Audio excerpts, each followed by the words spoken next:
Welcome to Mastering Your Monday podcast. And this is the show that talks about boundaries, work-life balance, and living a life where you have control. This is for highly driven professionals who want to develop a more balanced professional and personal life and live out their true values. Those who are ready to grab the reins and change the status quo. The professional who's ready to have a life again and who's ready to take a stand, living in a way that you feel respected, valued, and fulfilled each and every day. We talk about topics like setting boundaries, taking risks, life management, and all the tips, techniques, and strategies to help you master your Monday, one day at a time.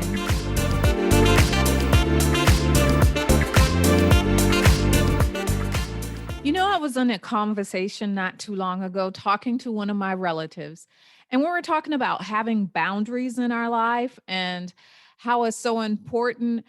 And she said something that really stuck with me. She said, I keep saying yes when I really want to say no. And you know, most of us by nature are driven to please those that we love. We want to make them happy. We want to take care of them and nurture them. But sometimes that that just happens to spill over into other areas of our lives. You know, we become perpetual people pleasers.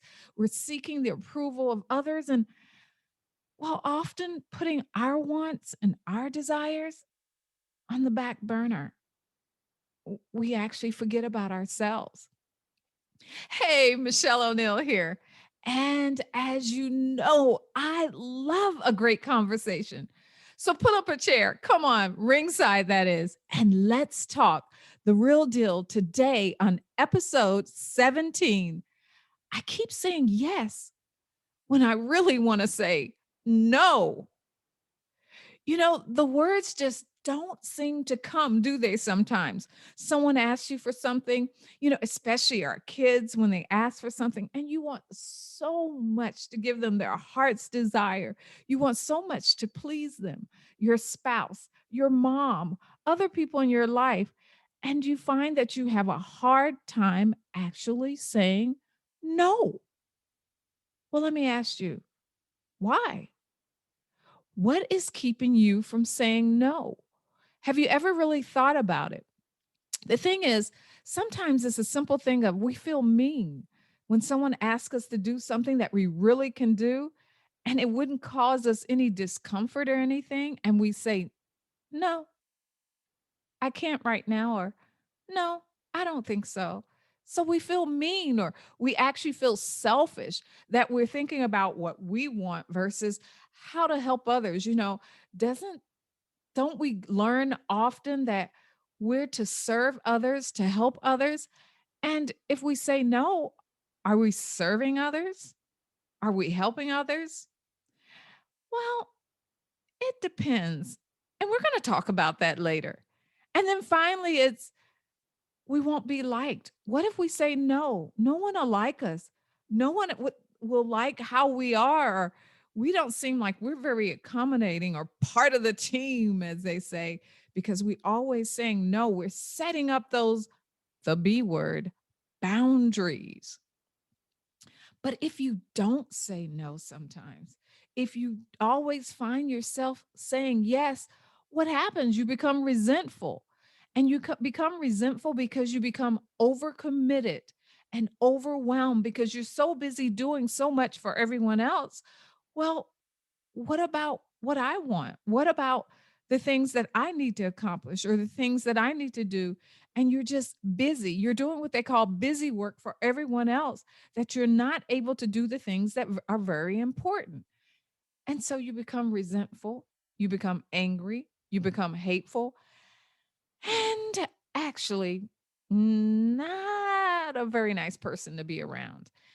At least I know how I get when everyone is calling on my time and they want me to please them and I don't get to do anything that I want to do. I'm really not a nice person to be around. Trust me. So the thing we need to ask ourselves is, what is our motivation? Why do we find ourselves always saying yes to others? Why do we find ourselves always caving in or feeling guilty because we really want to say no? Is it that we're a people pleaser and we feel that there's no room in the inn, no room for us to turn down someone, and to do that really is mean? But what you're really doing is, when you close that in, as I say, when you set that boundary in place, you're actually creating room for a greater yes, for a better yes, for things that are better in your life. So we need to check, what is our motivation behind saying no? Is it because we want to feel liked?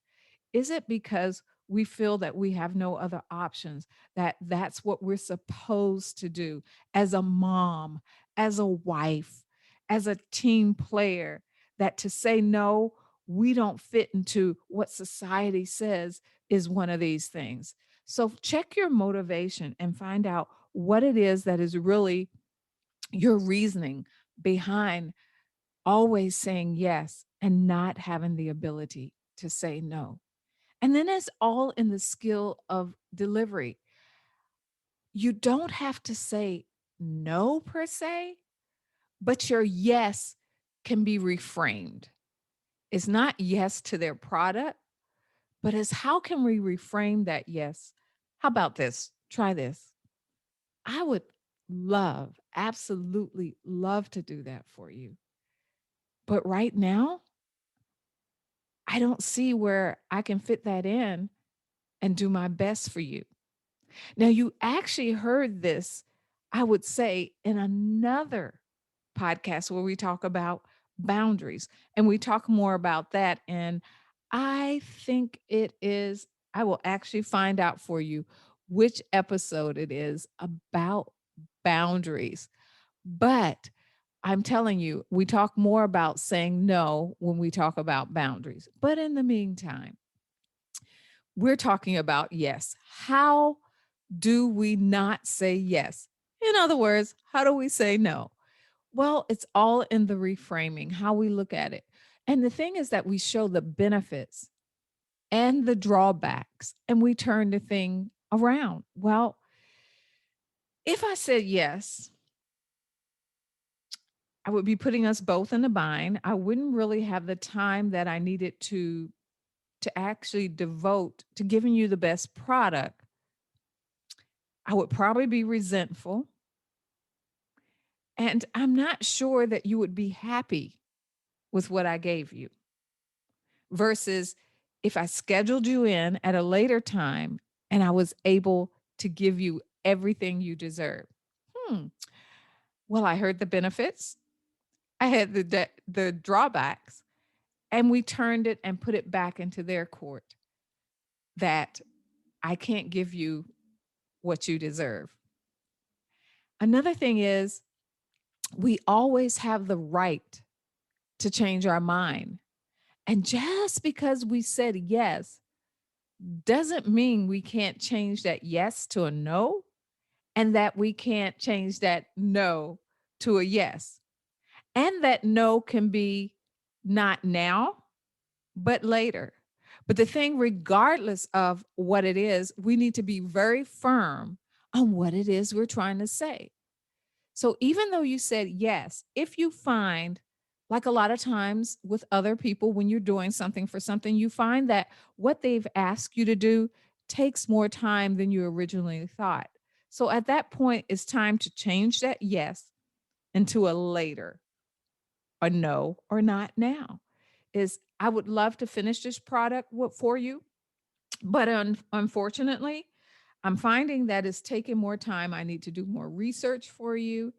I need to make sure I give you the right information, and I'm not able to do that right now. So how about, when I can do it, is I can give this to you maybe in a week's time. I'll have more time to do this, or I have someone that could probably help you, or maybe we need to talk to so and so to help you more about this. See, I turned my yes around, And I explained why. The thing is that we allow them to understand why it is we can't do it now. And they take responsibility too. If they say, no, just, I don't mind, just tell me. So let's take this, for instance, a computer or a project that somebody in the family wants you to look up for them. My mom's always doing this. She's always having me doing research on something.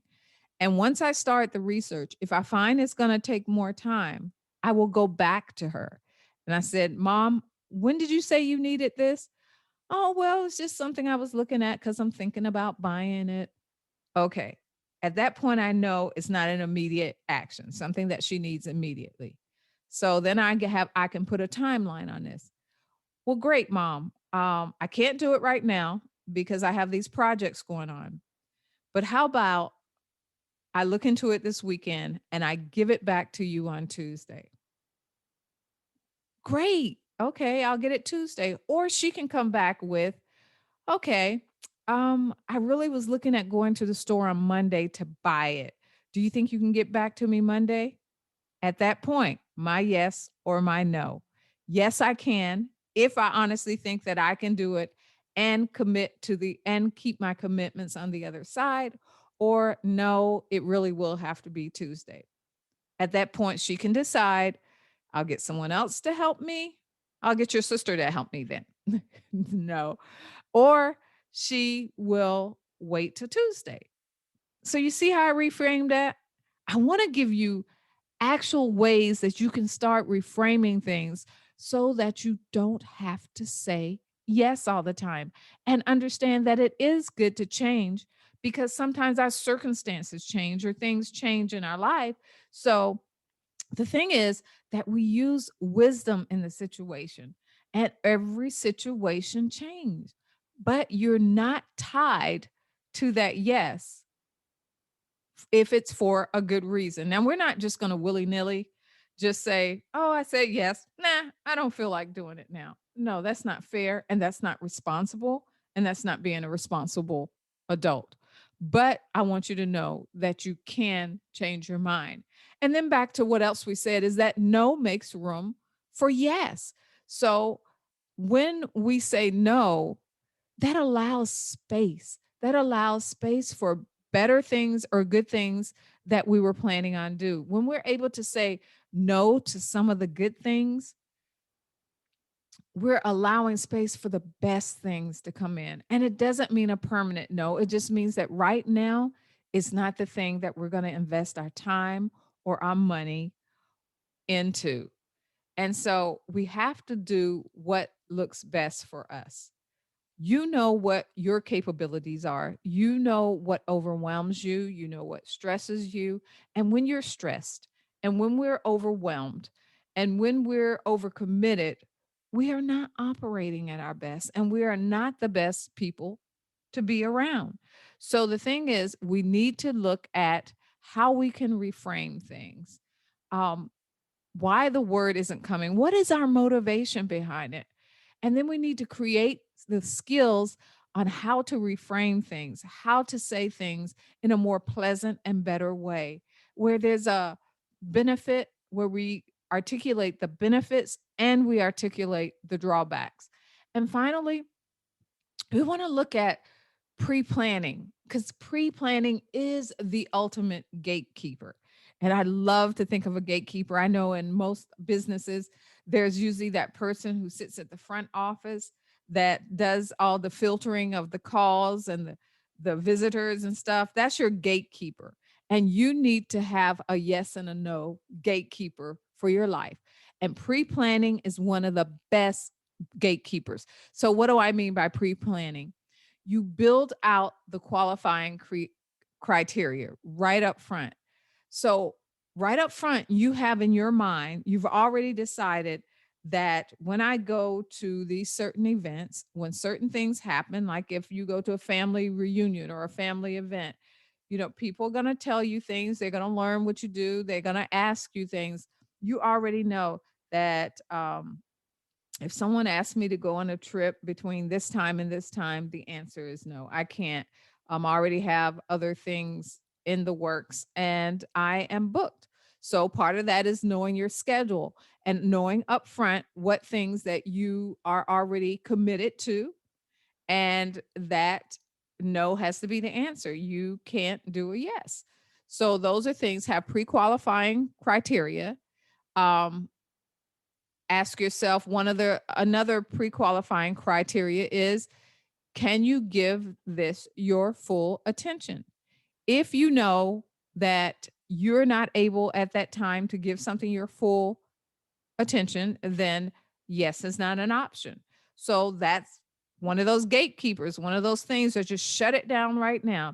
If someone asks me to do something, create something for them, and I can't give it my full attention, then no, I can't do it. I won't do it until I can give them my full intention. And what would that look like?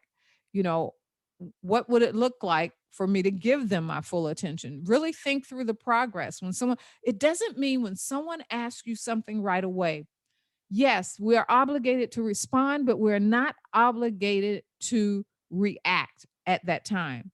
So even saying something like, let me look at my schedule and see if I can fit that in, or um, I'm not sure, is okay till you can get back with them in a reasonable time with a real definite answer.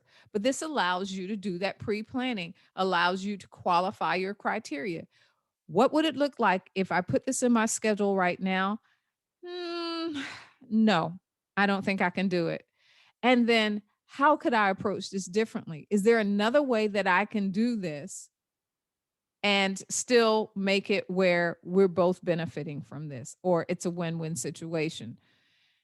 Then with that said, the other qualifying thing is it going to help or contribute to us accomplishing the goal?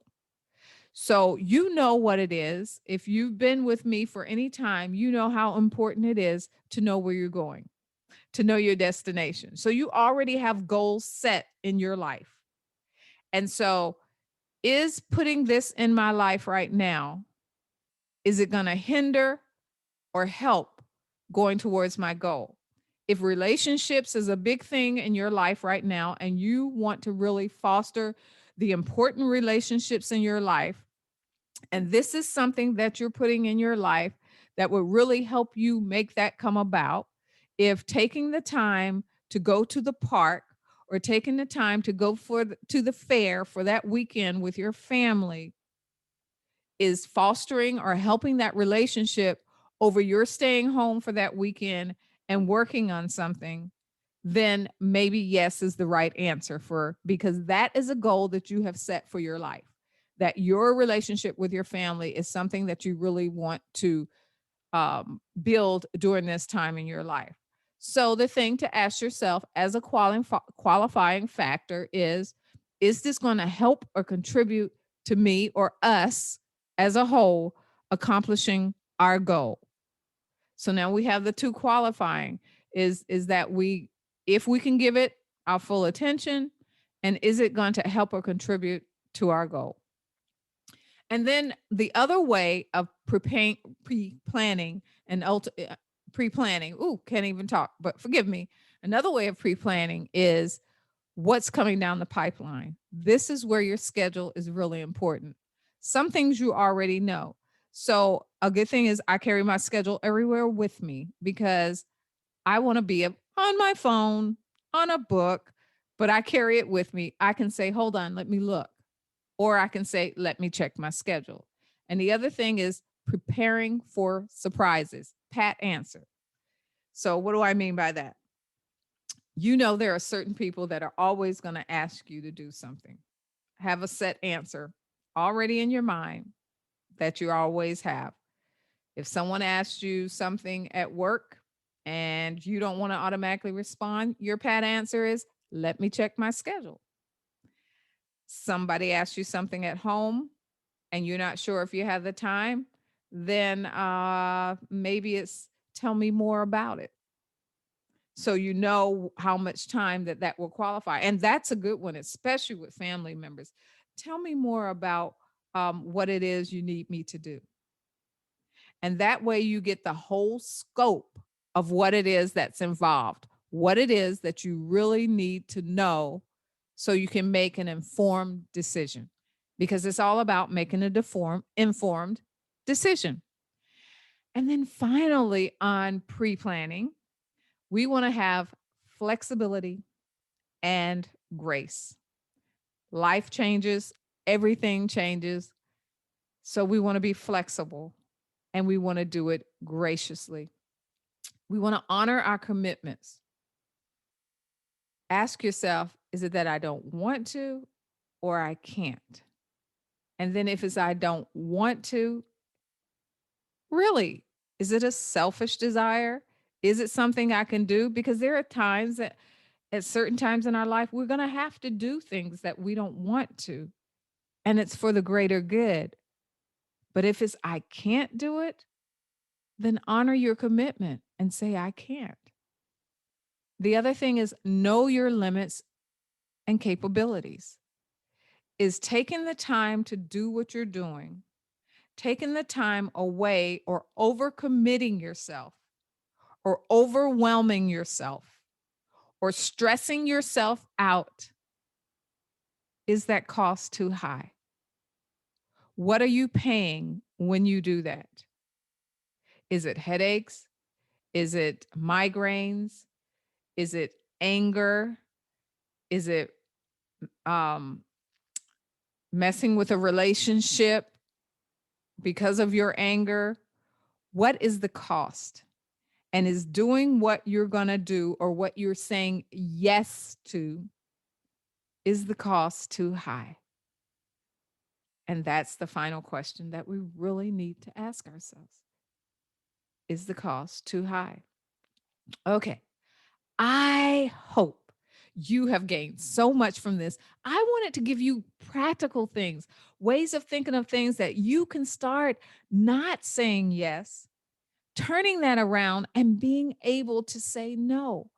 It is so important that we have that balance in our lives of the things we say yes to and the things we say no to, and that we honor our commitments and that we serve in love. I am so glad that you were able to hang out with me today for our ringside chat. You are absolutely amazing. And I hope you enjoyed this episode. If you haven't done so already, make sure you hit subscribe or follow, depending on what platform you're on, so that you don't miss a single episode. And one more thing I want you to do: visit masteringyourmonday.com/pathway. And that's where you'll find my goodies and gifts just for you. Make sure you let me know how I can serve you further. And I'll only say yes if I can really do it. And remember, masteringyourmonday.com/pathway is the place to let me know. Until next time, master every day like it's your Monday. Take care. Bye-bye. I want to thank you for listening to the Mastering Your Monday podcast. I hope you learned at least one tip or technique you can walk away with and implement today. Don't forget to subscribe, rate, and review the show, and let us know how much you enjoyed it and what you learned from this episode. We honor your time and your commitment to Mastering Your Monday podcast. And as always, we want to remind you, you are cherished, respected, valued, and in control. See you on the next episode.